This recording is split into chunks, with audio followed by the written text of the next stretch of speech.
বীরসিংহ বিশ্বাস গত আধ ঘন্টা ধরে গদখালিতে ঘাটের সামনে দাঁড়িয়ে আছে। কোনো নৌকো তাকে তার গন্তব্যে নিয়ে যেতে চাইছে না। সে অন্তত 11 জনকে জিজ্ঞেস করেছে, ও মাঝি ভাই, ও ভাই, ও বলছি বুড়ি মনসা গ্রামে যাবে নাকি? বুড়ি মনসা গ্রাম। সবাই ঘুরে ফিরে সেই একই উত্তর দিয়েছে। বিকেল গড়িয়ে সন্ধে হয়ে যাচ্ছে, এক্ষুনি সূর্য অস্ত যাবে, তাই কোনো নৌকো চেনা রুটের বাইরে যাবে না। বীরসিংহ একবার নিজের হাত ঘড়িটা দেখল, 4:45 বাজে। সে মনে মনে ভাবল, এই মুশকিল, তাহলে কি আজকে বুড়ি মনসা যাওয়ার সিদ্ধান্তটা ভুল হলো? বাস ড্রাইভার একবার বলেছিল বটে যে ওই গ্রামে এখন প্রায় কেউই নেই, সবাই গঙ্গাসাগরের তীর্থ করতে গেছে। কিন্তু গ্রামের লোক তীর্থ করতে গেছে বলে বাইরের লোক গ্রামে যেতেই পারবে না, এ আবার কেমন কথা? তাহলে কি কলকাতা থেকে এত দূর এসে সেই আবার কলকাতা ফিরতি বাসে উঠে বাড়ি চলে যেতে হবে? বীরসিংহ কি করবে বুঝতে না পেরে ঠিক করলো যে আপাতত সে এক পেয়ালা চা খাবে। পেছনে ঘুরে তাকিয়ে দেখল যে ঘাটের সিঁড়ি শুরু হওয়ার ঠিক আগেই একটা চায়ের দোকান আছে। সিঁড়ি দিয়ে উঠে সে ওই দোকানের সামনে গিয়ে দাঁড়ালো। তারপর দোকানদারকে বলল, দাদা, একটা বড় ভাঁড়ে চা দাও দেখি। দোকানদার পাল্টা প্রশ্ন করল, দুধ না কালো? দুধই দাও, কিন্তু একটু ভালো করে বানিও। হ্যাঁ, এই কলকাতা থেকে বাসে করে আসছি, সকাল থেকে একবারও ভালোভাবে চা খাওয়া হয়নি। গরম দুধের ওপর অনেকটা চা পাতা ঢেলে দোকানদার জিজ্ঞেস করল, গদখালি থেকে কতদূর যাবেন বাবু? বীরসিংহ উত্তর দিল, ওই বুড়ি মনসা অব্দি যাওয়ার ইচ্ছে তো আছে। দোকানদার এই কথাটা শুনে একটু ভুরু কুঁচকল। সে অদ্ভুতভাবে অনেকক্ষণ বীরসিংহের দিকে তাকিয়ে থাকল। বীরসিংহ এই দেখে প্রশ্ন করল, কি হলো দাদা, বুড়ি মনসার কথা শুনে তোমার ভুরু কুঁচকে গেল কেন? দোকানদার জেরা করার ঢঙে এবার জিজ্ঞেস করল, কি কাজ আপনার ওই গ্রামে? বীরসিংহ উত্তর দিল, কাজ কিছুই নেই, নিছক বেড়াতে যাওয়া। আপনি বেড়াতে যাবেন বুড়ি মনসা? কেন, কোনো অসুবিধা আছে? দোকানদার বীরসিংহের এই প্রশ্নের কোনো উত্তর দিল না। গরম চা ছেঁকে একটা ভাঁড়ে ঢেলে বীরসিংহের দিকে বাড়িয়ে দিল। তারপর বলল, নিন বাবু, আগে চা খান। বীরসিংহ চায়ের ভাঁড়টা হাতে তুলে নিল, কিন্তু এই দোকানদারের হাবভাব তার মোটেও ভালো লাগলো না। চায়ের টাকা মিটিয়ে সে আবার ঘাটে নেমে দাঁড়াবে এই সিদ্ধান্ত নিল। দোকানদারকে 6 টাকা খুচরো হাতে ধরিয়ে বীরসিংহ ঘাটের সিঁড়ি দিয়ে নামতে শুরু করল।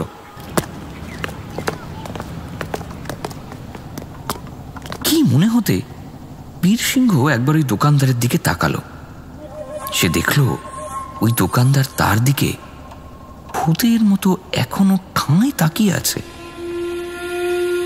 পাশে যে পাত্রতে নতুন ঢালা দুধ সে বসিয়েছিল সেটা যে ফুটে উপচে পড়ছে, তার দিকে দোকানদারের কোনো ভ্রুক্ষেপই নেই। বীরসিংহ এই বিকট দোকানদারের থেকে যত দূরে পারল গিয়ে বসল। সে সবে ঘাটের চতুর্থ সিঁড়িটায় গিয়ে বসেছে, অমনি তার পেছন থেকে একটা ভারী গলা জিজ্ঞেস করল, আপনার নাম কি বাবু? আচমকা পেছন থেকে এটা শুনে বীরসিংহ এমন চমকে গেল যে তার হাত থেকে গরম চায়ের ভাঁড়টা মাটিতে পড়ে নিমেষের মধ্যে টুকরো টুকরো হয়ে গেল। বীরসিংহ বেশ চটে গেল। একেই এতদূর ঠেঙিয়ে এসে সে বুড়ি মনসা যাওয়ার নৌকো পাচ্ছে না, তার উপর দিনের প্রথম গরম চাটা খেতে গিয়েও শেষমেশ সেটা পড়ে গেল। সে বিদ্যুৎ বেগে উঠে শটাং পেছনে ঘুরে দেখল কে তাকে চমকাচ্ছে। যে লোকটা বীরসিংহের সামনে দাঁড়িয়ে আছে তাকে সহজেই যে কোনো হিন্দি ছবির ভিলেন হিসেবে চালিয়ে দেওয়া যায়। লোকটার মাথায় একটা লাল গামছা জড়ানো, গালে ভরাট চাপ দাড়ি, চাপা কিন্তু চকচকে গায়ের রং। বাঁ হাতে কাঁধের ঠিক নিচে একটা মাদুলি আছে। গায়ে কোনো জামা নেই, আর নিচে একটা নীল রঙের লুঙ্গি। বীরসিংহ এবার রেগে গিয়ে লোকটাকে বলল, আরে আপনি আপনি আমাকে ওরকম বিদঘুটে ভাবে পেছন থেকে ডাকলেন কেন? হ্যাঁ, আমার দিনের প্রথম চাটা তো হাত থেকে আমার পড়ে গেল। আরে পুরো দোষটাই আপনার। বীরসিংহ রেগে গেছে দেখে লোকটার যে কিচ্ছু যায় আসেনি সেটা ওর মুখ দেখে পরিষ্কার বোঝা যাচ্ছে। লোকটা বীরসিংহের দিকে কিছুক্ষণ তাকিয়ে থেকে আবার প্রশ্ন করল, আপনার নাম কি বাবু? বীরসিংহ পাল্টা প্রশ্ন করল, না, আমার নাম জেনে আপনার কি লাভ ভাই? আপনি কি কলকাতা থেকে এসেছেন? হ্যাঁ, কিন্তু সেটা জেনে আপনি কি করবেন? ছোট ছোট জিনিসে রেগে যাচ্ছেন, কথায় কথায় লাভ ক্ষতির হিসেব টেনে আনছেন। এসব দেখে সহজেই বোঝা যায় যে আপনি শহরের মানুষ। হ্যাঁ, আমি শহরের মানুষ, তাতে কি হয়েছেটা কি? এখানে তো দেখছি সবার সাথে সবকিছুতেই সমস্যা। হ্যাঁ, আরে আপনার শহরের লোক নিয়ে সমস্যা, আর ওই চাওয়ালার বুড়ি মনসা গ্রাম নিয়ে সমস্যা। লোকটা একটু হাসলো, তারপর বলল, বাবু, আপনি আমায় আপনার পরিচয়টা দিন, তারপর আমি বুড়ি মনসার কথা বলছি। আমার নাম বীরসিংহ বিশ্বাস, এইটুকুই আমার পরিচয়। আর আমি যে কলকাতা থেকে এসেছি সেটা তো তুমি লাভ ক্ষতির কি সব অঙ্ক কষেই বলে দিলে। হ্যাঁ, বুড়ি মনসা যাচ্ছেন কি করতে? ওইদিকে তো সাধারণ টুরিস্টরা যায় না। সাধারণ ট্যুরিস্ট যায় না সেটা তো আমি বুঝতেই পারছি। সাধারণ ট্যুরিস্টরা গেলে কি আর আমার বুড়ি মনসা যাওয়ার জন্য নৌকা পেতে এত হ্যাপা পোহাতে হতো? এই শোনো ভাই, আমি আর 5 জনের মতো সাধারণ ট্যুরিস্ট নই। ভিড়ভাট্টার জায়গা আমার মোটেও পছন্দ নয়। তাই আমি ওই সুন্দরবনের এমন একটা গ্রামে যাব যেখানে কোনো ট্যুরিস্ট যায় না। আমি এইটাই ঠিক করেছি। আচ্ছা বাবু, এই গ্রামের খোঁজ আপনি পেলেন কি করে? বীরসিংহ এই কথাটার উত্তর দিতে যাচ্ছিলই, তারপর সে থেমে গিয়ে প্রশ্ন করল, আচ্ছা আচ্ছা, আমাকে একটা কথা বলো তো, আমি এত জবাব দিই তোমার কাছে করছি ঠিক কী কারণে? এই শুনে লোকটার ঠোঁটের কাছে বীরসিংহ একটা বিকট হাসির রেখা দেখতে পেল। লোকটা আস্তে আস্তে উত্তর দিল, কারণ বাবু, এই গদখালিতে যদি কেউ আপনাকে এই সময় বুড়ি মনসায় পৌঁছতে পারে সেটা একমাত্র আমি। বীরসিংহ লোকটার এই উত্তর শুনে একটু থতমত খেয়ে গেল। সে লোকটাকে জিজ্ঞেস করলো, ও, তো তোমার নৌকা আছে বুঝি? লোকটার ঠোঁটের ওই হাসিটা বজায় রেখে উত্তর দিল, আছে তো। আমি ওই চায়ের দোকানের পাশে বসে একটা বিড়ি টানছিলাম, কানে এলো আপনার কথা, আপনি নাকি বুড়ি মনসা যাবেন। তাই দেরি না করে আমি নিজেই নেমে এলাম আপনার কাছে। তুমি নিয়ে যাবে আমাকে বুড়ি মনসা অবধি? নিয়ে যাওয়ার জন্যই তো এসেছি বাবু। চলুন চলুন, ওই যে ডান দিকে আমার নৌকাটা বাঁধা আছে, আসুন। আরে দাঁড়াও, ভাড়া কত নেবে সেটা তো আগে বলে যাও। ভাড়া কিছু লাগবে না বাবু, আপনি এমনি আসুন। এই শুনে বীরসিংহের একটু সন্দেহ হলো। সে মনে মনে ভাবল, সুন্দরবনের লোকের মনে এত দরদ যে একজন বিপদে পড়েছে বলে বিনা পয়সায় বুড়ি মানুষ অব্দি নিয়ে যাবে, নাকি ব্যাপারটা অন্য কিছু? বীরসিংহের ভাবনার স্রোত ভেঙে দিয়ে মাঝি বলল, অত চিন্তা করবেন না বাবু, আমি চোর ডাকাত নই যে নৌকাতে তুলে আপনাকে লুটে নেব। আর লুটপুট করার মতো আপনার কাছে আছেটাই বা কি বলুন। কোনো ভয় নেই, বুড়ি মনসা পৌঁছতে হলে তাড়াতাড়ি উঠে পড়ুন। বীরসিংহ ভেবে দেখল যে এই মাঝি ঠিক কথাই বলছে। কলকাতা ফিরে যাওয়ার বাস ধরার থেকে এই নৌকোতে উঠে পড়া অনেক ভালো। নৌকোতে উঠতে উঠতে বীরসিংহ মাঝিকে বলল, আচ্ছা, নৌকা চলার আগে আমার দুটো প্রশ্ন আছে। হ্যাঁ বলুন বাবু। আমার পরিচয় জানার জন্য তুমি এত মাতামাতি কেন করলে? মানে তোমার নিজের পরিচয়টা তো আমার জানা হলো না। তুমি কে? তোমার পরিচয় কি? আমার নাম দীনেশ বাবু, আপনি না হয় আমাকে দীনেশ মাঝি বলেই ডাকবেন। হ্যাঁ, দীনেশ। আচ্ছা দীনেশ, এবার আমার দ্বিতীয় প্রশ্ন, ওই যে চায়ের দোকানের দোকানদারটি বুড়ি মনসা গ্রামের নাম শুনে ওরকম গুম মেরে গেল কেন? দীনেশ মাঝি কিছুক্ষণ চুপ করে থেকে তারপর জবাব দিল, বাবু, বুড়ি মনসা এখান থেকে পাক্কা 1.5 ঘন্টার রাস্তা। আপনার সব প্রশ্নের উত্তর এখনই দিয়ে দিলে কি করে হবে বলুন? বুড়ি মনসার গল্পটা বরং রাস্তার জন্য থাক।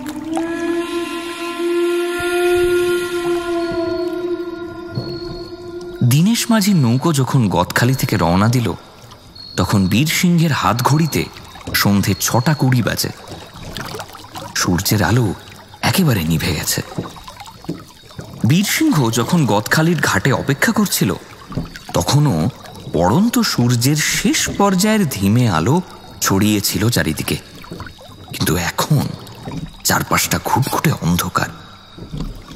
অন্ধকার নেমে এসেছে দেখে দীনেশ নৌকোয় রাখা কয়েকটা জিনিসপত্রের মধ্যে থেকে একটা হ্যারিকেন বের করে এনে বীরসিংহের হাতে ধরিয়ে দিল। তারপর বলল, বাবু, এটা একটু জ্বালিয়ে দিন, নাহলে রাস্তা চিনতে পারবো না। বীরসিংহকে যেটা আজ্ঞা করা হলো সে সেটাই করল, কিন্তু ওই টিমটিমে হ্যারিকেনের আলোয় খুব যে কিছু বদল ঘটল তা নয়। বীরসিংহ মনে মনে ভাবল, কেরোসিনের তৈরি করা আলো দিয়ে কি আর প্রকৃতির নিয়ম পাল্টে ফেলা যায়? ওই হ্যারিকেনের আলোয় দিনেশের দিক নির্ণয় করতে একটু সুবিধা হবে ঠিকই, কিন্তু তাও ওই আলো নৌকার সামনের 2 হাতের বেশি আলোকিত কিছুই করতে পারছে না। এখন জানুয়ারি মাস, সুন্দরবনের দিকে জাঁকিয়ে শীত না পড়লেও সূর্য অস্ত যাওয়ার পর গায়ে কিঞ্চিত ঠান্ডা হাওয়া লাগছে। বীরসিংহ সঙ্গে আনা পিঠের ব্যাগ থেকে একটা পাতলা শাল গায়ে জড়িয়ে নিল। দীনেশ মাঝি তাকে উদ্দেশ্য করে বলল, বাবু, একটু হ্যারিকেনটা হাতে নিয়ে সামনে এসে বসুন। মাটিতে রাখলে হ্যারিকেনটা থেকে থেকে উল্টে যাচ্ছে। বীরসিংহ একটু গজগজ করতে করতে মনে মনে ভাবল, এই দীনেশ মাঝির থেকে থেকেই আমাকে হাতে হ্যারিকেন ধরিয়ে দিচ্ছে কেন কে জানে। কিন্তু এই ক্ষোভের কথা দীনেশকে সে কিছু বলল না। তার কথা মতো তার পাশে গিয়ে বসল হাতে হ্যারিকেনটা নিয়ে।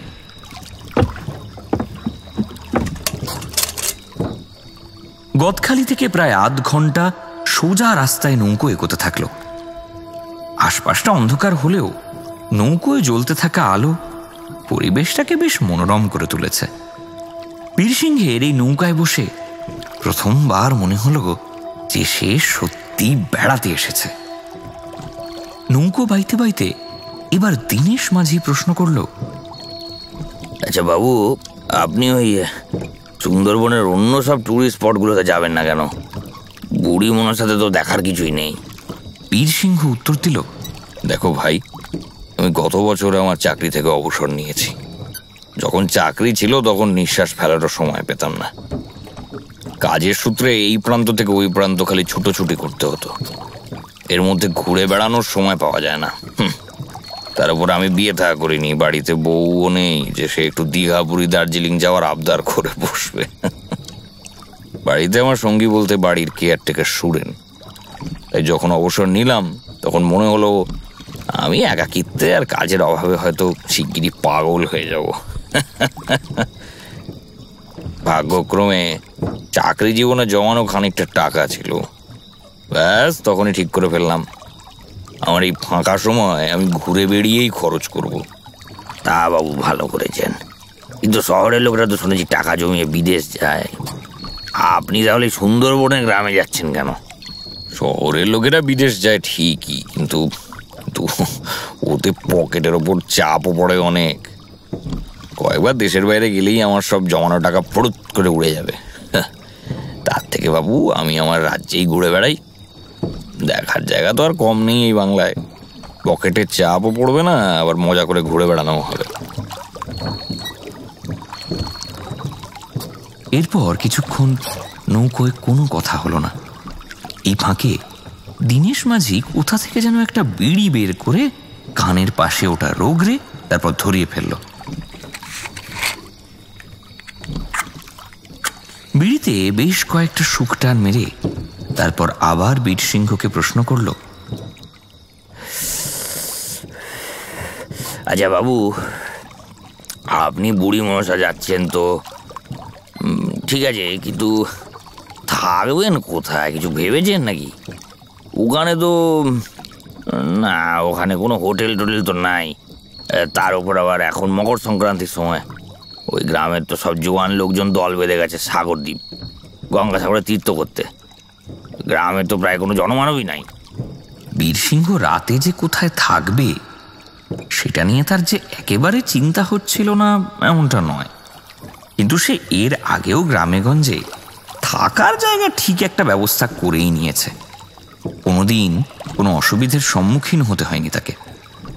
এই তো আগের বছর বীরসিংহ ঝালদা থেকে ঘুরে এলো। গ্রামের প্রায় প্রতিটা বাড়িতে এক একদিন করে সে ছিল। যাতায়াতের খরচ ছাড়া আর কিছুই তাকে দিতে হয়নি। সে সুন্দরবনেও এরকমই একটা ভাবনা নিয়ে এসেছিল, কিন্তু গ্রাম পুরো ফাঁকা এটা জানা থাকলে বীরসিংহ বুড়ি মনসায় না গিয়ে অন্য কোথাও যেত। কিন্তু এবার তো আর ফিরে যাওয়ার উপায় নেই। বীরসিংহ দীনেশের কথার উত্তর দিচ্ছে না দেখে সে আবার জিজ্ঞেস করল, কি গো বাবু, আরে বুড়ি মনসায় কোথায় থাকবেন এই চিন্তা এবার মাথায় উঠলো নাকি? হ্যাঁ, আচ্ছা মাঝি ভাই, আপনার তো গ্রামে কেউ না কেউ চেনা জানা আছে, হ্যাঁ থাকবে না? হঠাৎ এই কথা কেন জিজ্ঞেস করছেন বাবু? না মানে তুমি এক কথায় বুড়ি মনসা যেতে রাজি হয়ে গেলে, তার উপর কোনো ভাড়া নেবে না বললে, এদিকে গদখালি থেকে বাকি সব মাঝি তো বুড়ি মনসার নাম শুনেই আমার মুখের উপর না বলে দিচ্ছিল। দীনেশের ঠোঁটের কোণায় আবার সেই বাঁকা হাসিটা লক্ষ্য করল বীরসিংহ। দীনেশ ওর বিড়িতে শেষ একটা টান মেরে উত্তর দিল,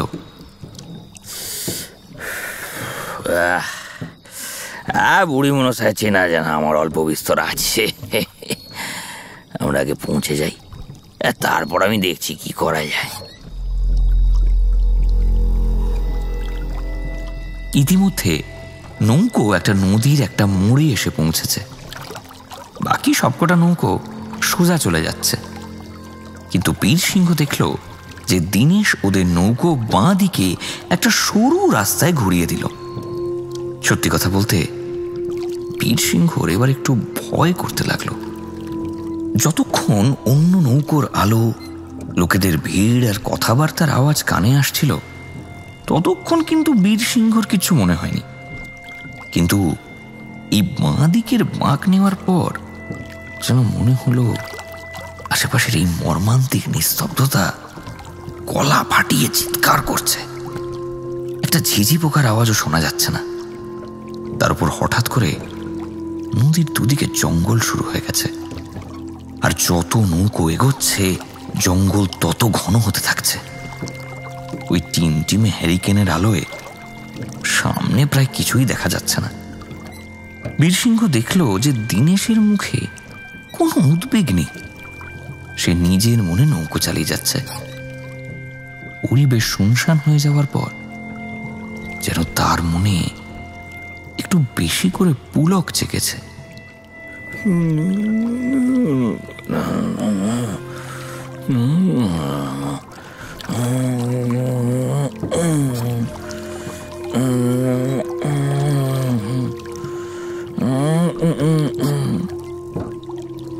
সে যেন কি একটা গানও গুনগুন করতে শুরু করেছে। বীরসিংহ মনে মনে ভাবল, এই মাঝির মনের ভয়টা নেই নাকি? আমি এবার বুঝতে পারছি যে সূর্যাস্ত হওয়ার পর কেন কেউ এদিকে আসতে চাইছিল না। আমি হলেও কোনোদিন আসতাম না।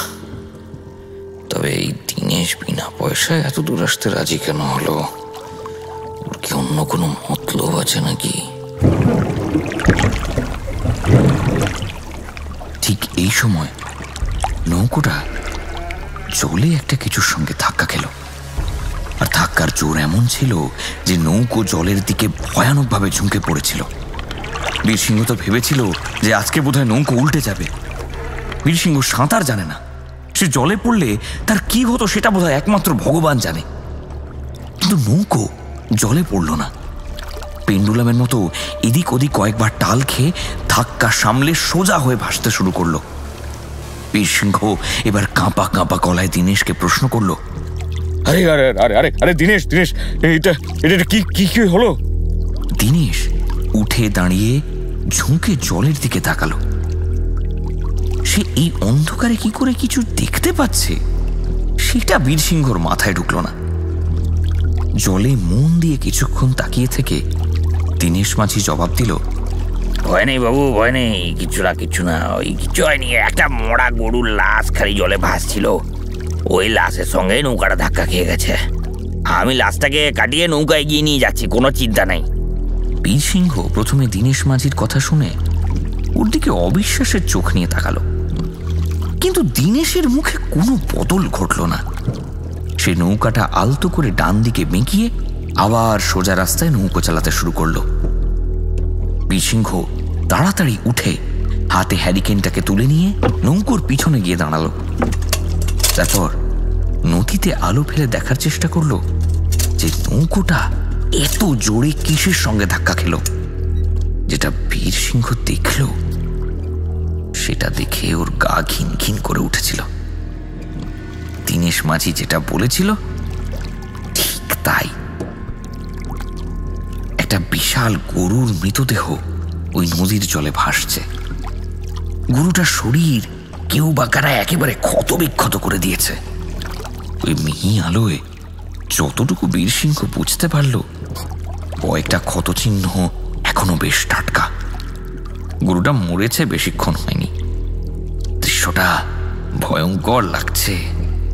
বীরসিংহর মনে হচ্ছিল যে লাশটার দিকে আরেকটু তাকিয়ে থাকলে বোধহয় ওর বমি পেয়ে যাবে। বীরসিংহ হ্যারিকেনটা নিয়ে খানিকটা দৌড়েই আবার দীনেশের পাশে গিয়ে ধূপ করে বসে পড়ল। তারপর হাঁপাতে হাঁপাতে দীনেশকে প্রশ্ন করল, আচ্ছা, ওই ওই ওই মরা গরুটা ওখানে, মানে ওখানে কি কি করছে? আমি কি করে জানবো বাবু? মরা গরু তো আর কথা বলতে পারে না। পারলে জেনে আপনাকে নিশ্চয়ই বলতাম। তুমি আমার সঙ্গে মস্করা করছো দীনেশ? আমি মস্করা কেন করবো বাবু? আরে আপনিও যেখানে আমিও সেখানেই। কিন্তু যতটুকু দেখে যা বুঝলাম, গরুটাকে কুমিরে ধরেছিল বোধহয়। এটা শুনে বীরসিংহের সারা শরীর ঠান্ডা হয়ে গেল। সে মনে মনে ভাবল, এই নদীতে কুমির আছে, মানে এই কারণে কি অন্য মাঝিরা এদিকে আসতে চাইছিল না? অন্ধকার হয়ে যাওয়া, তার মানে এদিকে আদৌ কারণ নয়, অন্য কারণ। বীরসিংহের খুব অসহায় লাগতে শুরু করলো। বয়স তো তার নেহাত কম হয়নি। হৃৎপিণ্ডের উপর এতটা চাপ পড়ে গেলে সারা শরীরটাই খারাপ লাগতে শুরু করে। সে সময় নিয়ে নিজেকে একটু সাহস জোগানোর চেষ্টা করলো। তারপর আস্তে আস্তে দীনেশকে প্রশ্ন করলো, বলছি এই নদীতে কুমির আছে? দীনেশ উত্তর দিল, না বাবু, এই জলে কুমিরও নেই আর জঙ্গলে বাঘও নেই।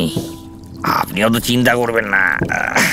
কিন্তু হ্যাঁ, এইটুকু বলতে পারি, ওই মরা গরুটাকে কুমিরেই ধরছিল। কুমিরের উৎপাত ওই বিদ্যাধরীর ওই পাটটায়। কোনোভাবে হয়তো গরুর লাশটা ভেসে এত দূর চলে এসেছে। কিন্তু ভাই দীনেশ, লাশ যদি দূর থেকেই ভেসে আসবে, মানে তাহলে ওই রক্তমাখা ক্ষত চিহ্নগুলো দেখে এত টাটকা লাগছিল কেন? অদ্ভুতভাবে দীনেশ বীরসিংহের এই অত্যন্ত গুরুত্বপূর্ণ কথার কোনো উত্তরই দিল না। বিড়িতে টান দিতে দিতে চুপচাপ নৌকো বয়ে গেল।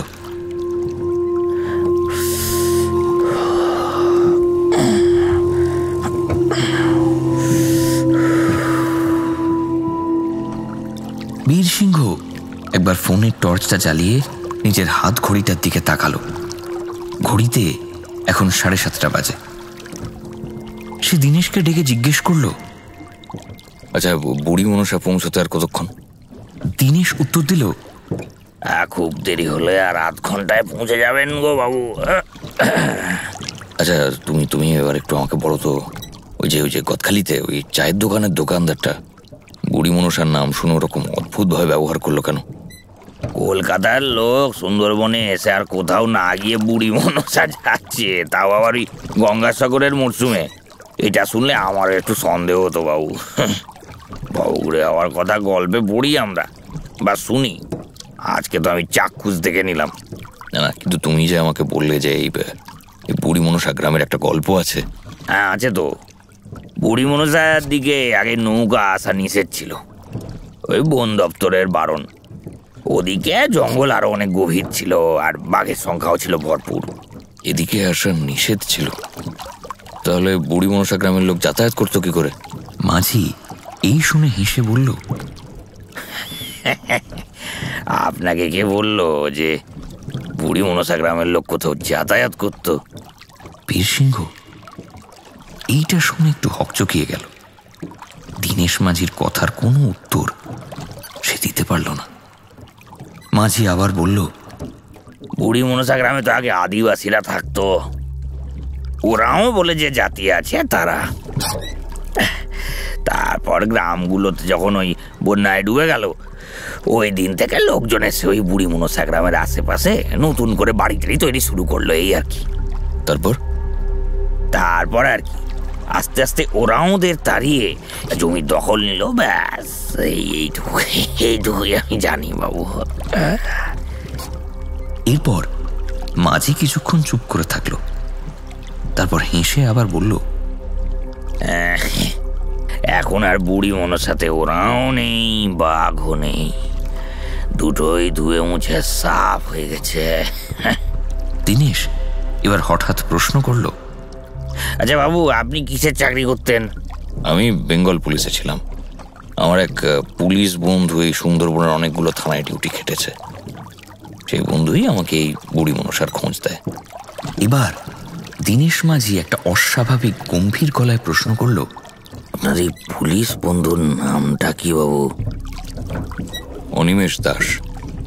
ব্যাস, বাকি রাস্তাটা দীনেশ মাঝি বীর সিংহের সঙ্গে আর একটাও কথা বলল না।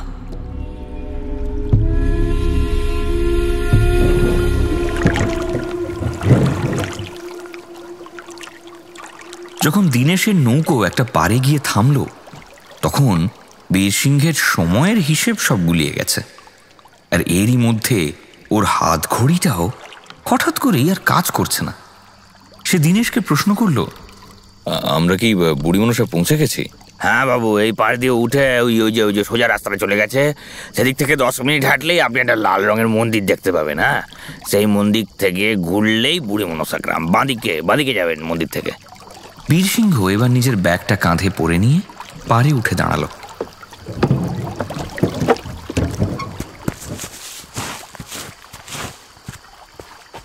ওই অন্ধকারেও বুঝতে পারল দীনেশ তার দিকে এক দৃষ্টি তাকিয়ে আছে। সে জিজ্ঞেস করল, তুমি কি কিছু বলবে দীনেশ? দীনেশ আরো কিছুক্ষণ চুপ করে থাকলো, তারপর অবশেষে বলল, পুলিশ বাবু, আপনার বুড়ি মনসায় থাকতে কোনো অসুবিধা হবে না। ওই গ্রামে আমার একজন পরিচিত আছে, তাকে আপনি কি আমার নাম বললেই সে আজকের রাতটা থাকতে দিয়ে দেবে। এতক্ষণ পর মাঝি হঠাৎ এইরকম কথা বলবে, এইটা বীর সিংহ ঠিক ঠাহর করে উঠতে পারেনি। সে অবাক হয়ে দীনেশকে জিজ্ঞেস করল, তোমার নাম বললে আমার মতো একজন অচেনা মানুষকে বাড়িতে থাকতে দিয়ে দেবে?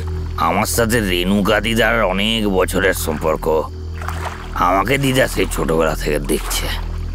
আমার নাম করে কিছু বললে দিদা কখনোই না করতে পারবে না। আপনি গিয়ে দিদার বাড়িতেই উঠুন, ওটাই ভালো হবে। রেণুকা দিদা। ঠিক আছে ভাই। হ্যাঁ, আচ্ছা, আমাকে এত দূর অবধি পৌঁছে দেওয়ার জন্য আপনাকে অসংখ্য ধন্যবাদ। হ্যাঁ। এই বলে বীর সিংহ সোজা হাঁটতে যাচ্ছিল। ঠিক তখন সে পেছন থেকে দীনেশের গলার আওয়াজ পেল, বাবু, বুড়ি মনসায় আপনার কোনো অসুবিধা হবে না। আপনি বলবেন আপনাকে কুজুর বাবা পাঠিয়েছে। খালি একটা কথা মনে রাখবেন, ওই গ্রামে ভুলেও কাউকে বলবেন না যে আপনি আগে একজন পুলিশ বাবু ছিলেন। হ্যাঁ। বীর সিংহ ঘুরে প্রশ্ন করতে যাচ্ছিল, এই কুজুর বাবাটা কে? আর আমি আমার পুলিশ হওয়ার ব্যাপারটা বেমালুম চেপেই বা যাবো কেন? কিন্তু আশ্চর্যভাবে যখন বীর সিংহ বিশ্বাস দীনেশের দিকে ঘুরল, তখন সেখানে কেউ ছিল না। দীনেশ মাঝির নৌকো এইটুকু সময়ের মধ্যেই কোথায় হাওয়া হয়ে গেছে। বীর সিংহ মনে মনে ভাবল, তাহলে আমি কার আওয়াজ পেলাম? কিন্তু দুঃখের বিষয়টা এই যে বীর সিংহের এই প্রশ্নের উত্তর দেওয়ার মতো কাউকে সে ওই অন্ধকারে খুঁজে পেল না। ওই লাল রঙের মন্দিরটা পেছনে ফেলে বীর সিংহ হাঁটতে শুরু করলো বুড়ি মনসা গ্রামের দিকে। নদীর পাড় থেকে মন্দির অবধি জঙ্গল যতটা ঘন, মন্দির থেকে গ্রাম পর্যন্ত ততটা নয়। জঙ্গলের গভীরতার অভাব যে মানুষের বসতির কারণ সেটা বীরসিংহ ভালোই বুঝতে পারল। গ্রাম অবধি রাস্তায় জঙ্গল নাই থাকতে পারে, কিন্তু পুরো রাস্তা ভর্তি কাদা। কেউ চাইলেও সেই কাদা বাঁচিয়ে হাঁটতে পারবে না, পা এবং জামা কাপড়ে লাগবেই লাগবে। ওই কাদা মাখা রাস্তায় 10 মিনিট হাঁটার পর বীরসিংহ মাটিতে পড়ে থাকা একটা বোর্ডে টর্চের আলো ফেলে দেখল। বোর্ডে মোটা হরফে লেখা Mahatma Gandhi rural employment guarantee act, আর তার নিচে ছোট হরফে লেখা গ্রাম বুড়িমনসা, সুন্দরবন। ঠিক এই সময় বীরসিংহের পেছনে একটা অচেনা কর্কশ গলার স্বর শোনা গেল। কোথায় যাবেন বাবু? আচমকা এই আওয়াজ কানে আসতে বীরসিংহ বেশ চমকে গেছিল। এই ঘুটঘুটে পরিস্থিতিতে হঠাৎ মানুষের গলা শুনতে পেয়ে তার আনন্দের থেকে ভয় লাগলো অনেক বেশি। ভয় লাগার ফলে পেছনে ঘুরে কে ডেকেছে সেটা দেখতে গিয়ে পা হড়কে বীরসিংহ শটাং গিয়ে পড়ল কাদায়।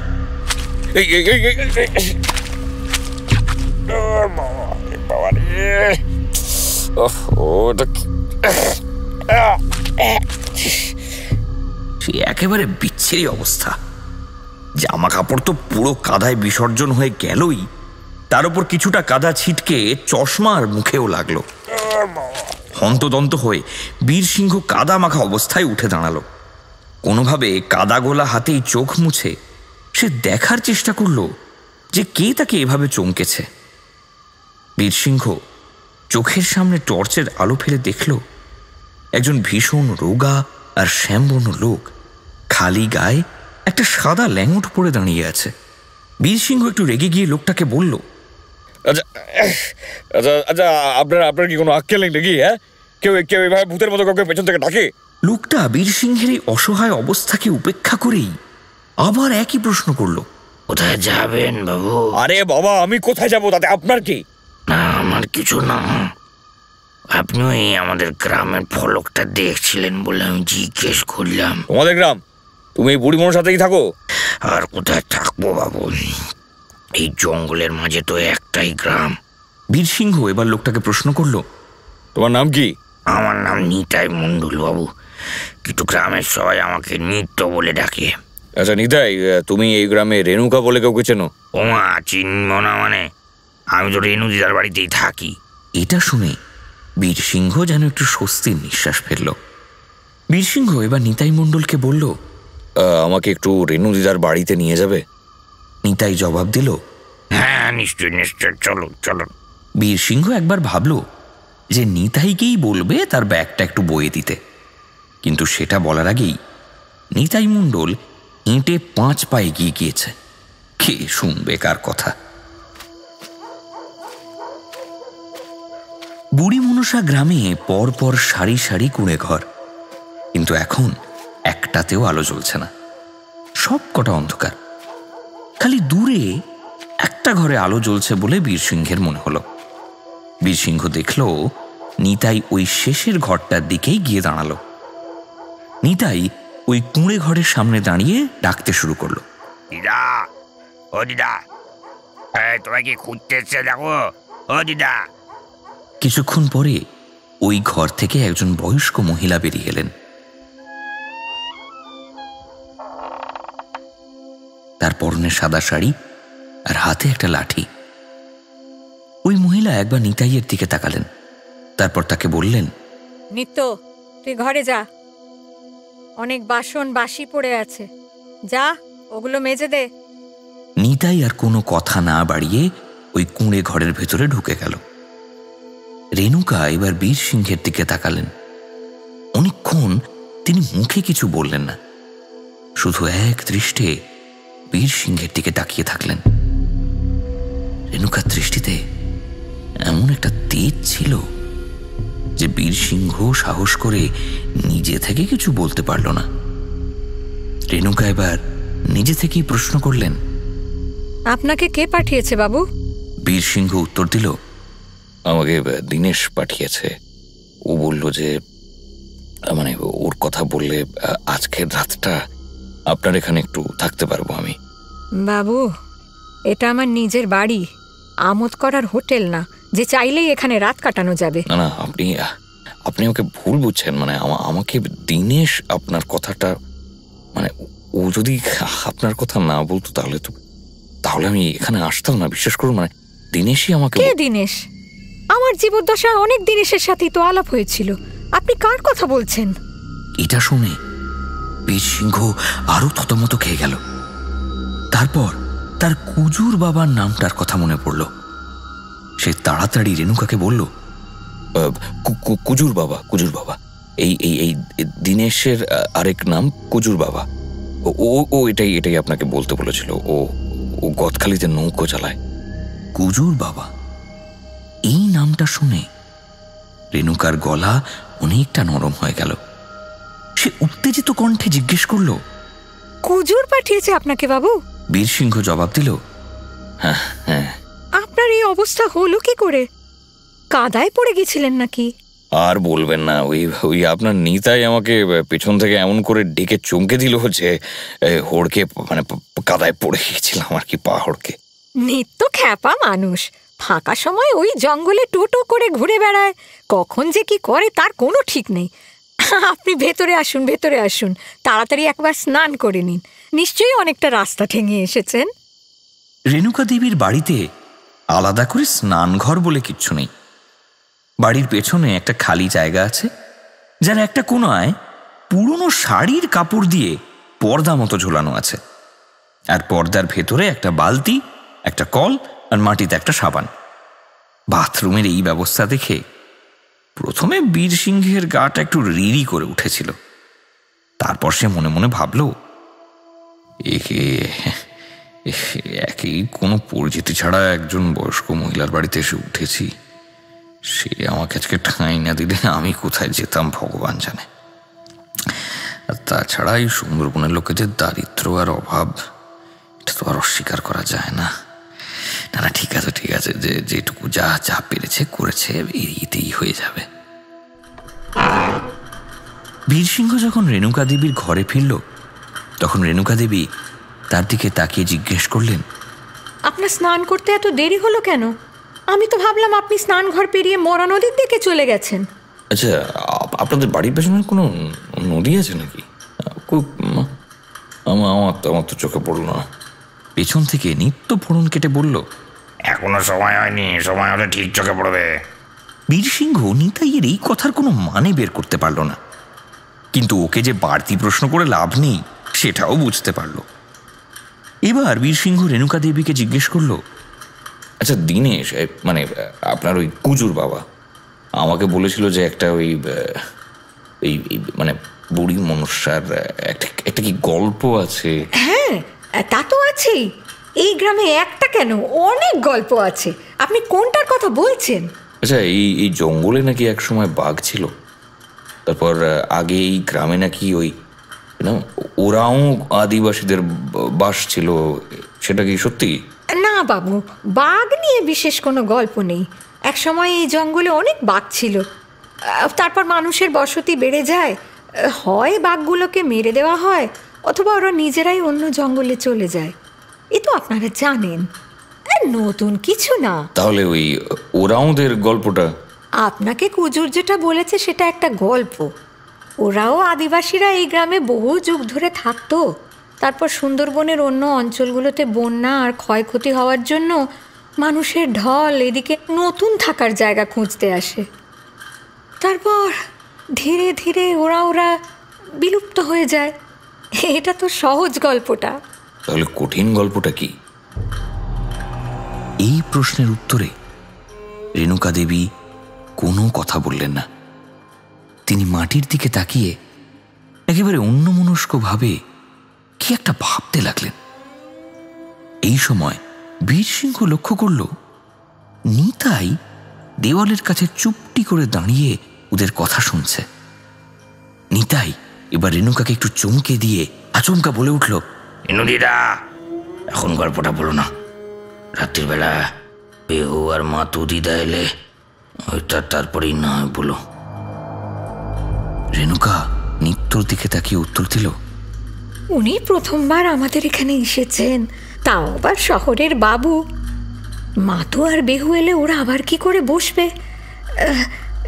যাই হোক, কুজুরের কথায় আমার এখানে এসেছেন উনি। অন্তত একজন বাইরের লোক তো বুড়ি মনসার আসল গল্পটা জেনে ফেরত যাক দিদা।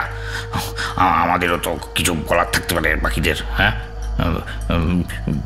কতদিন এরকম এক ঘর হয়ে থাকবো বলো? হ্যাঁ। বীরসিংহ এই কথোপকথনের কিছুই বুঝে উঠতে পারল না। সে মনে মনে ভাবল, ওহো, এরা কি নিয়ে কথা বলছে কে জানে। এই গ্রামের আসল গল্প আবার কি? আর সবচেয়ে বড় কথা, এই মাথু আর বেহু এরাই বা কারা? গ্রামে আরো লোক আছে নাকি? কই আসার সময় তো কারুর বাড়িতে আলো জ্বলতে দেখলাম না। ওই কুঁড়ে ঘরে অনেকক্ষণ কেউ কোনো কথা বলল না। নিত্য ঠিক একইভাবে দেওয়ালে হেলান দিয়ে দাঁড়িয়ে থাকল। অন্যদিকে রেণুকা গভীরভাবে কোনো একটা চিন্তায় মগ্ন। সে নিতাইয়ের আগের কথায় কোনো উত্তরও দেয়নি, আর তারপর থেকে নিজে মুখে কোনো কথাও বলেনি। বীরসিংহ কিংকর্তব্য বিমূঢ় অবস্থায় মুড়ির বাটি হাতে মাটিতেই চুপ করে বসে থাকল। দীর্ঘ নীরবতা ভেঙে নিতাই রেণুকা দেবীকে বলল, দিদা, তুমি বললে আমি চালটা বসিয়ে দিই, সবজি কাটা তো শেষ। এর থেকে বেশি দেরি করলে রাত গড়িয়ে সকাল হয়ে যাবে খেতে খেতে। রেণুকা দেবী একটা গভীর দীর্ঘশ্বাস ফেলে উত্তর দিলেন, হ্যাঁ, চাল বসিয়ে দে। তাহলে মোট কজনের ভাত বসাবো? 5 জনের তো। হ্যাঁ, আর কি, তাই বসা। প্রশ্নটা আর পেটে চেপে রাখতে না পেরে বীরসিংহ জিজ্ঞেস করল, আর কেউ কি রাতে এখানে খেতে আসবে নাকি? এই শুনে নিত্য সঙ্গে সঙ্গে উত্তর দিল, হ্যাঁ বাবু, ওই রেণু দিদার 2জন বন্ধু আছে, মাতঙ্গিনী আর বেহুলা। ওই তাদের আজ রাতে আমাদের এখানে খেতে আসার কথা। ওই আপনাকে ধরে তাই 5 জনের ভাত বসানোর কথা বললাম। এই বলে নিত্য আবার নিজের কাজে চলে গেল। বীরসিংহ এবার রেণুকাকে উদ্দেশ্য করে প্রশ্ন করল, আমি কি আজকে এখানে এসে আপনার একটু অসুবিধে করে ফেললাম? মানে আপনার বাড়িতে লোক আসবে খেতে, না মানে এটা জানলে আমি থাকার কথাটা বলতাম না। রেণুকা গম্ভীর গলায় জবাব দিল, বিষয়টা অত সহজ নয় বাবু। আমাকে একটু খুলে বললে বোধহয় সহজ হয়ে যেতে পারে। এটা আপনি হক কথা বলেছেন।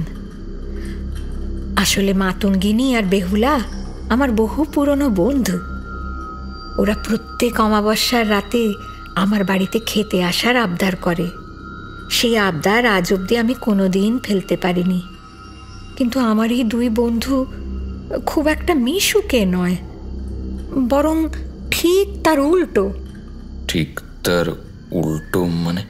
ওরা বাইরের লোক দেখলে একটু দুর্ব্যবহার করে ফেলে, আর সেটা নিয়ে আমার চিন্তা।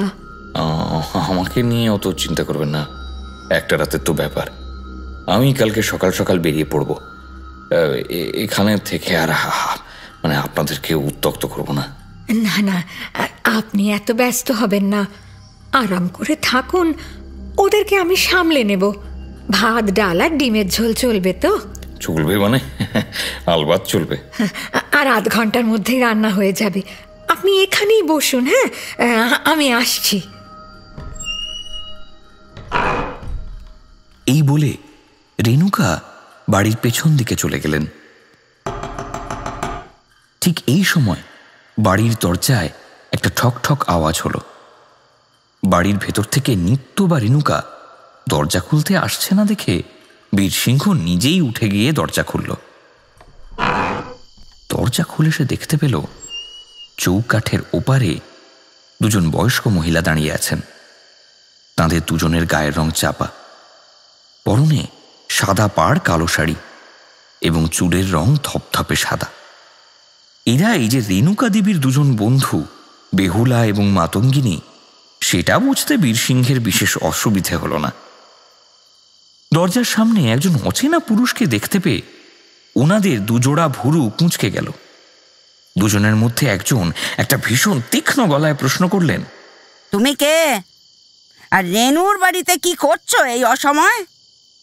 বীরসিংহ কিছু বলার আগেই রেণুকা দেবী ছুটে এসে দরজার সামনে দাঁড়ালেন। তারপর ওর দুই বন্ধুকে উদ্দেশ্য করে বললেন, উনি আজকে আমার অতিথি, ওনাকে কিছু করিস না তোরা। কথা না বাড়িয়ে এবার ভেতরে চলে আয়। দুই মহিলা রেণুকা দেবীর কথায় খুব একটা খুশি হয়েছেন বলে মনে হলো না, কিন্তু তাও ওনারা আর কথা না বাড়িয়ে ভেতরে ঢুকে গেলেন। মাতঙ্গিনী এবং বেহুলা ভেতরে আসতে বীরসিংহ ওদের জিজ্ঞেস করল, আপনারা দুজন কি এই গ্রামেই থাকেন? বেহুলা জবাব দিলেন, আগে থাকতাম, বহু বছর আগে, এখন আর থাকি না। তাহলে এখন আপনারা কোথায় থাকেন? এই শুনে মাতঙ্গিনী পাল্টা প্রশ্ন করলেন, এত জেনে আপনার কি লাভ? মাতু, উনি এমনিই জিজ্ঞেস করেছেন, লাভ ক্ষতির বিষয় এখানে নেই। লাভ ক্ষতির হিসেব মানুষের সব কাজে থাকে রেনু, এটা তোর থেকে ভালো কেউ জানে না। রেণুকা এই শুনে চুপ করে গেল। মাতঙ্গিনী আবার বীরসিংহকে সেই একই প্রশ্ন করলেন, কি হলো বললেন না তো? এত জেনে আপনার কি লাভ? বীরসিংহ উত্তর দিল, না, সত্যি এখানে লাভ ক্ষতির কোনো অঙ্ক নেই। আমি একটা রাতের জন্যই আছি শুধু, তাই ভাবলাম আপনাদের সঙ্গে একটু আলাপ করে নিই। এবার বেহুলা বললেন, শুনুন বাবু, আমাদের বাড়তি জিনিস শেখাতে আসবেন না, শহর থেকে সবকিছু বোঝা যায় না। এর মধ্যে যথারীতি নিত্য এসে হাজির। সে ঘরে ঢুকে বলল, এই বাবু বুড়ি মনসার গল্প শুনতে চাইছিল। এই শুনে বেহুলা বেশ রেগে গেলেন। তিনি গলা উঠিয়ে বললেন, কোন গল্প শুনতে এসেছে এই শহরের বাবু? আমাদের গ্রামের কলঙ্কের গল্প? তারপর দেখবি আমাদের এই কুড়ে ঘরে একটা রাত কোনো রকমে কাটানোর অভিজ্ঞতা বাজারে বিক্রি করে খাবে। রেণুকা দেবী পরিবেশটা একটু শান্ত করার জন্য বললেন, আহ বেহু, বাড়ির অতিথির সঙ্গে এভাবে কেউ কথা বলে? অতিথি?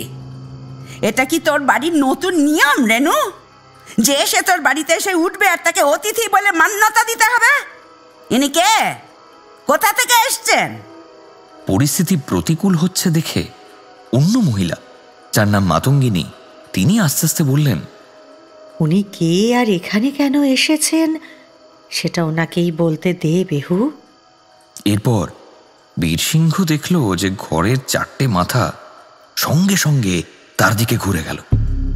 তার মনে হলো যে সে কোনো আদালতের কাঠগড়ায় দাঁড়িয়ে রয়েছে। ভুল বয়ান দিলেই এক্ষুনি ফাঁসি হয়ে যাবে। নিত্য এবার বলল, বাবু, ওনারা একটু রকচটা হলেও মন থেকে খুব ভালো। যা জিজ্ঞেস করছেন চটপট বলে দিন। বীরসিংহের মাথাটা যেন বনবন করে ঘুরছে। বাড়িতে কি হচ্ছে সে কিছুই বুঝতে পারছে না। এই বেহুলা আর মাতঙ্গিনী, তার উপরে তো রাগ হচ্ছে কেন? সে কি করেছে? তার অপরাধটাই বা কি? রেণুকা বীরসিংহের দিকে তাকিয়ে জোর গলায় বললেন, বিশ্বাসবাবু, ওরা যা জিজ্ঞেস করছে আপনি দয়া করে তাড়াতাড়ি উত্তর দিয়ে দিন, না হলে আমি আর ওদের আটকে রাখতে পারবো না। বীরসিংহ ঠোঁট নাড়াচ্ছে বটে, কিন্তু তার মুখ থেকে কোনো কথা বেরোচ্ছে না। একটু পরে তার হাত ও পা কাঁপতে শুরু করলো। এই পুরো সময়টা ওই ঘরের চারটে মাথা তার দিকে স্থির দৃষ্টিতে তাকিয়ে রইল। মাতঙ্গিনী, যিনি এতক্ষণ তুলনামূলকভাবে শান্ত ছিলেন, এবার হঠাৎ করে উঠে দাঁড়ালেন। বীরসিংহ কিছু বোঝার আগেই মাতঙ্গিনী উনুনের সামনে রাখা একটা কাস্তে হাতে তুলে নিয়ে বিদ্যুৎ বেগে বীরসিংহের দিকে ধেয়ে এলো। কাস্তেটা বীরসিংহের গলার কাছে ধরে সে চিৎকার করে জিজ্ঞেস করলো, এক্ষুনি বল, তুই কোথা থেকে এসেছিস? এই গ্রামে তোর কি চাই? আবার আমাদের উচ্ছেদ করবি নাকি রে? তা যদি ভেবে থাকিস তাহলে কিন্তু তোর মাথা আর শরীর কেটে আলাদা করে দেওয়ার আগে আমি একবারও ভাববো না। সেদিন আমরা লড়তে পারিনি ঠিকই, কিন্তু আজ পারবো। বীরসিংহ এতটাই ভয় পেয়ে গেছিল যে তার নিজের শরীরের উপর তার আর কোনো নিয়ন্ত্রণ ছিল না। দেখে মনে হচ্ছিল যেন তাকে মৃগী রোগে ধরেছে। তার দৃষ্টি ক্রমে ঝাপসা হতে লাগলো। চারদিকে আওয়াজও যেন ধিমে হয়ে আসছে।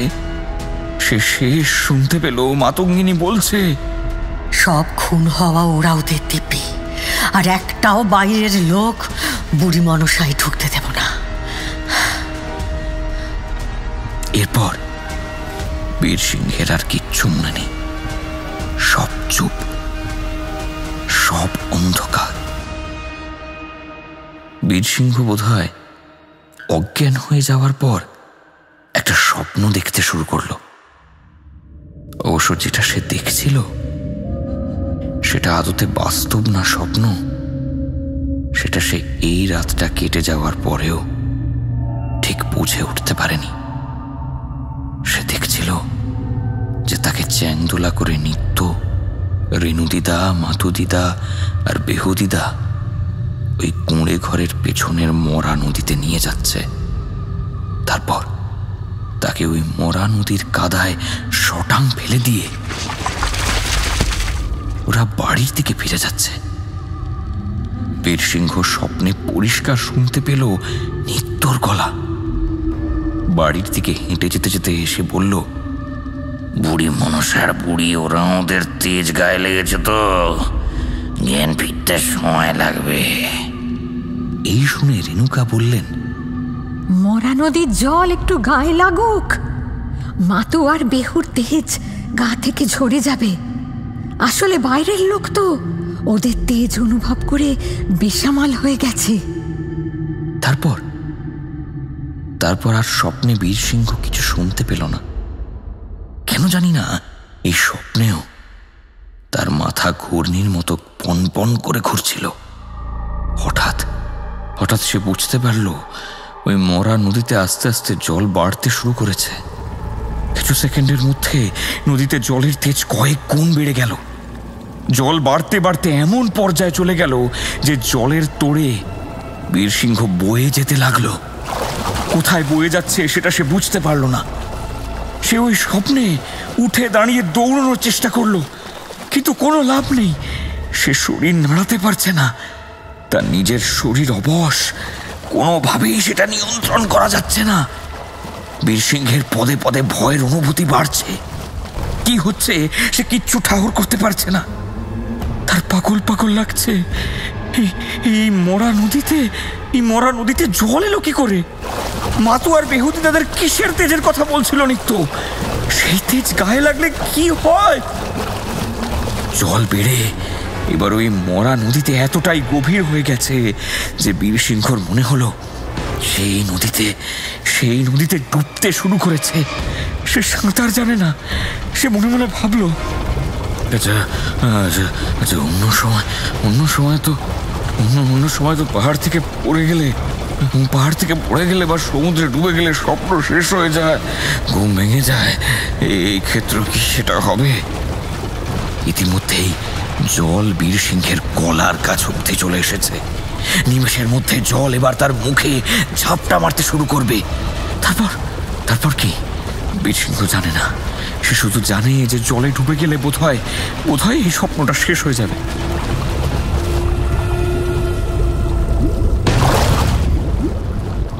ঠিক তাই হলো। একটা বিশাল জলের ঝাপটা তার মুখে লাগতেই প্রথমে সব অন্ধকার হয়ে গেল। এরপর বীরসিংহ আবার যখন চোখ খুলল, তখন সে রেণুকার কুঁড়ে ঘরে শুয়ে আছে, কিন্তু রান্নাঘরে নয়, শোয়ার ঘরে, একটা তোষকের ওপর। সে বুঝতে পারল যে নিত্য একটা বাটিতে জল নিয়ে সেটা তার মুখে মাঝে মাঝে ছিটোচ্ছে। সে বুঝতে পারল নিজের শরীরের উপর নিয়ন্ত্রণ ফিরে পেতে বীরসিংহর কিছু মুহূর্ত সময় লাগলো। এর পর মুহূর্তেই সে ধড়ফড় করে উঠে বসল, আর তারপর চারপাশটা একবার ভালো করে লক্ষ্য করল। ঘরের মধ্যে নিত্য, রেণুকা, মাতঙ্গিনী আর বেহুলা চারজনেই তাকে ঘিরে মাটিতে বসে আছে। বীরসিংহ এবার দেখল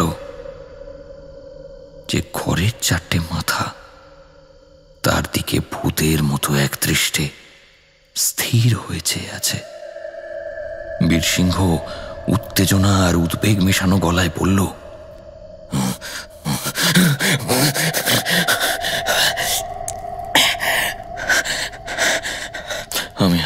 আমি কিছু বুঝতে পারছি না। মানে আমার দোষটা কি যে আমি আজকে একটা রাত্রি আপনাদের মানে আপনাদের এখানে কাটাতে এসেছি, থাকতে চাইছিলাম সেটা। আচ্ছা ঠিক আছে আমি চলে যাচ্ছি, আমি এক্ষুনি বেরিয়ে যাচ্ছি, যেখানে দু চোখ চাই আমি চলে যাবো। তাই বলে আমাকে এভাবে উত্ত্যক্ত করার কোনো মানে হয় না। অনেকক্ষণ কেউ কোনো কথা বলল না। বীর সিংহের মনে হলো যে সে একদল মরা মানুষের সঙ্গে কথা বলছে। বীর সিংহ আবার বলল, কি হলো আপনারা কেউ কোনো কথার উত্তর দিচ্ছেন না কেন? এরপর রেণুকা দেবী আস্তে আস্তে বললেন, বিশ্বাসবাবু, আপনি সন্ধেবেলা আমাকে বলেছিলেন না যে আপনি আমাদের বুড়িমনসা গ্রামের গল্পটা জানতে চান? তা বলেছিলাম। আমি সেই গল্পটা এখন বলছি, শুনুন। আমি জানি না আপনার ওই শহুরে শিক্ষিত মাথা আমার কথা বিশ্বাস করবে কিনা, কিন্তু আপনি যখন শুনতে চেয়েছেন তখন আমার না বলাটা খারাপ দেখায়। বীর সিংহ একবার চোখ বুজে একটা দীর্ঘশ্বাস ছাড়ল, তারপর বলল, আমি শুনছি রেণুদিদা, আপনি বলুন। রেণুদিদা বলতে শুরু করলেন, এই বুড়িমনসা গ্রামে আজ থেকে 20 বছর আগেও শুধু ওরা থাকতো। সুন্দরবনের বাকি এলাকাগুলোর সঙ্গে এদিকের বিশেষ কোনো যোগাযোগ ছিল না। তারপর বিদ্যাধরীর ওপারে বিশাল একটা বন্যা হলো। লোকের ঘর বাড়ি সমেত ভাসিয়ে নিয়ে চলে গেল সেই বন্যার তোড়। বহু মানুষ ঘর ছাড়া হয়ে গেল। এবার ঘর ছাড়া যখন হয়েছে, আমাদের মতো গরিব মানুষদের নতুন ঘরও তো খুঁজতে হবে, বলুন। বেহুলা রেণুকার কথা কেটে বললেন, নতুন ঘর খুঁজতে বেরিয়ে অন্য মানুষকে ঘর ছাড়া করা যায় না, সেটাও বল। সবটাই যখন বলছিস ভালো করে বল। বলছি যখন সবটাই বলবো বেহু, একটু সবুর কর। রেণুকা আবার গল্পটা বলতে শুরু করলেন। গদখালি পেরিয়ে অনেক মানুষ বুড়িমনসায় চলে আসে। ওরা তাদের যতটা সম্ভব থাকার জায়গা করে দিল এই গ্রামে। কিন্তু সময়ের সঙ্গে সঙ্গে যারা বাইরের লোক এসেছিল, তারা কিছুদিন বুড়িমনসায় থাকার পর ওরা ওদেরই নিচু জাত ম্লেচ্ছ বলতে শুরু করলো। ওরা এই গ্রামে বছরের পর বছর থেকেছে, 4-5 পুরুষ ধরে। তারা কি কয়েকজন বাইরের লোকের কথায় গ্রাম ছেড়ে চলে যাবে নাকি? তারা পাল্টা দাবি করলো যে তাদের উদারতার সুযোগ নিয়ে আজকে জল এত দূর গড়িয়েছে। ওরা বলল যে যারা বাইরের লোক এবার তারা গ্রাম থেকে চলে যাক। ব্যাস, দাঙ্গা লেগে গেল। কিন্তু দাঙ্গায় ক্ষতি একতরফা হলো। ওদের খুন করা হলো, ওরাও মহিলাদের ধর্ষণ করা হলো। এমনও শোনা যায় যে ওরাও বাচ্চাদের পুড়িয়ে মারাও হয়েছিল। কেউ কোনোদিন এই দাঙ্গার খবর জানতে পারল না। পুলিশ ইচ্ছে করে এই ভয়ানক খুন খারাপির খবরটা ধামাচাপা দিয়ে দিল। শোনা যায় যে পুলিশ মোটা টাকা খেয়েছিল। যেই গ্রামে আগে শুধু ওরাই থাকতো, সেই গ্রাম থেকে চোখের নিমেষে ওরা উধাও হয়ে গেল। এবার মাতঙ্গিনী বললেন, আমাদের ধর্মে একটা বিশ্বাস ছিল যে কাউকে ভূতে ধরলে কাজলি নদীর জল সেই ভূত নামিয়ে দেওয়ার ক্ষমতা রাখত।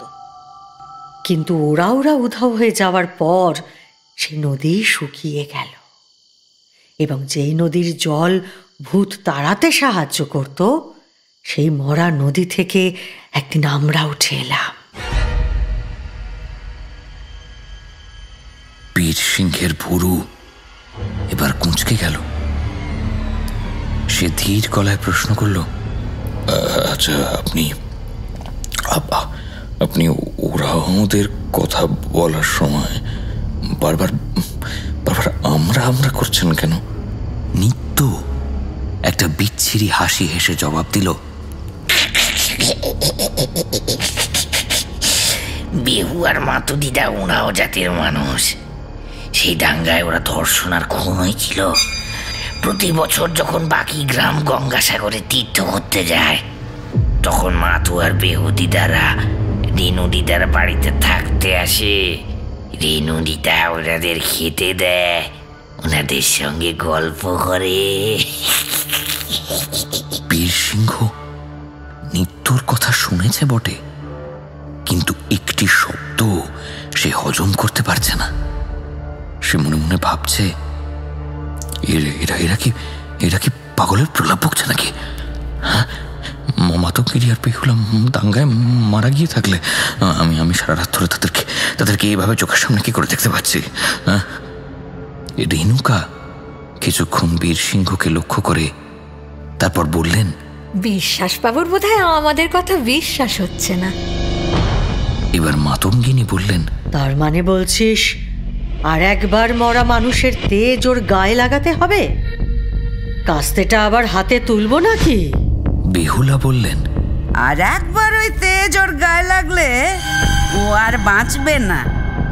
ভাগ্যক্রমে মরা নদীর জলের ভূত তাড়ানোর গুণ এখনো আছে বলে ওর জ্ঞান ফিরেছিল।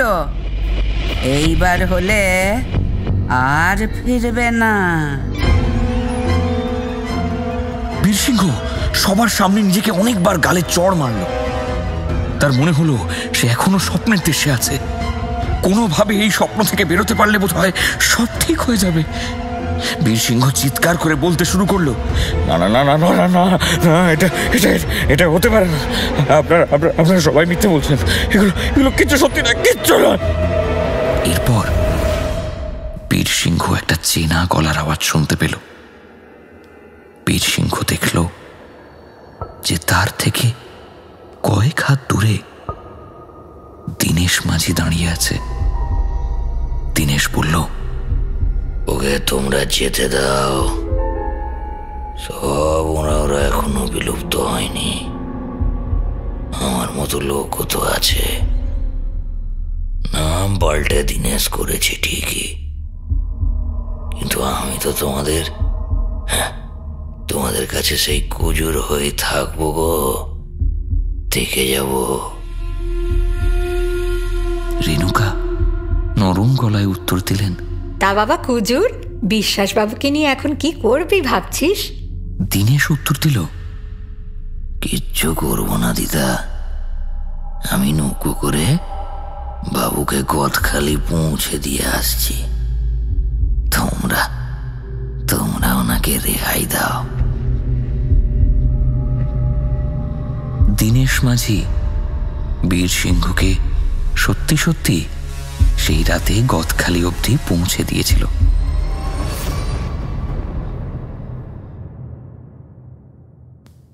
ভোরবেলার কলকাতার বাস ধরে বীরসিংহ বাড়িও পৌঁছে গেছিল। কিন্তু শোনা যায় যে সেদিনের পর থেকে বীরসিংহ বিশ্বাস আর কারুর সঙ্গে কোনো কথা বলতো না। তার ঘুরে বেড়ানোর সেই নেশারও ইতি ঘটেছিল।